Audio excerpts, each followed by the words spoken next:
Koi Kitsune and I are teaming up once again to cover 2 downloadable games created by an independent Swedish game developer who goes by the name of Cactus.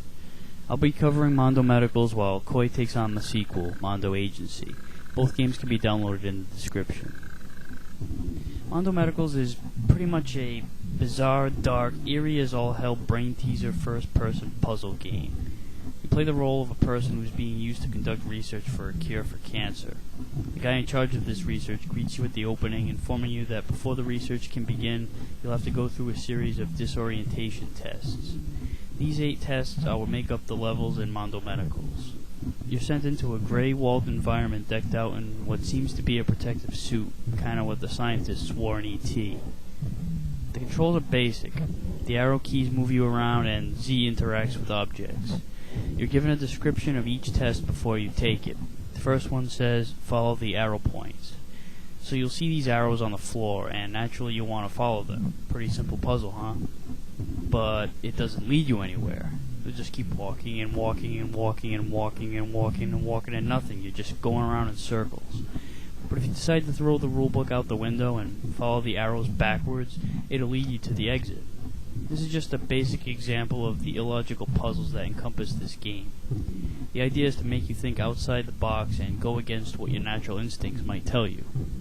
You find yourself wandering around through long dead-end hallways that make you question which direction you're going, small compact rooms where you have to push over walls to find the exit, and intersecting hallways with numbers scattered around the floor with the task of counting to 15. Or are you supposed to count to 15? That's just something you have to find out. In between levels, the researcher guy from the intro will appear in cutscenes where he tells you of his discoveries and past experiences relating to cancer. The broken English in the text, as well as the incoherent reverb chanting that's heard in the background, adds to the creepiness factor.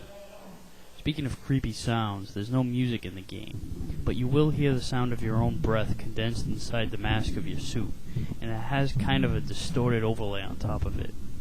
Makes the atmosphere a little darker than it would have been with any kind of ambient music. You can't die in this game. The only way you can lose, really, is to get stuck and decide yourself to shut it off, give your brain a rest, and go back to playing it again later.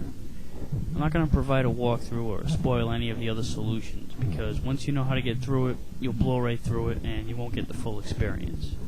Mondo Medicals is not for everyone. It's a bit out there, to say the least, and there's not a whole lot of replay value, but it's definitely unique and brings something fresh to the table. So if you've got an open mind, check it out.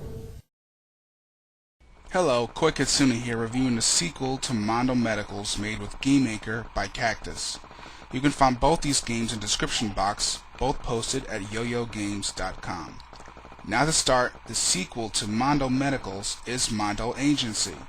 It's a little bit different. It uses the WASD movement format and mouse look. You can also jump really high.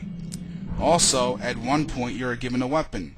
You have to hold right click and fire with left click to use the weapon. And lucky the gun is 3D. I have not seen a Game Maker game yet that uses a 3D gun instead of a 2D drawn one. This game sticks to the illogical puzzle scheme where you must think outside of the box, but it's more simple than Medicals. It focuses more on jumping puzzles and shooting scenarios. Like before, you get the eerie cutscenes between levels, and the look of the graphics looks very impressive for a Game Maker game. There is still no music. The game focuses on ambient sounds to enhance the mood, but since I don't want to spoil the game due to its short-lived replayability, I just want you to play the game for yourself. This game is awesome, and it's one of the first Game Maker games I've played where it gives you something new to the dinner table.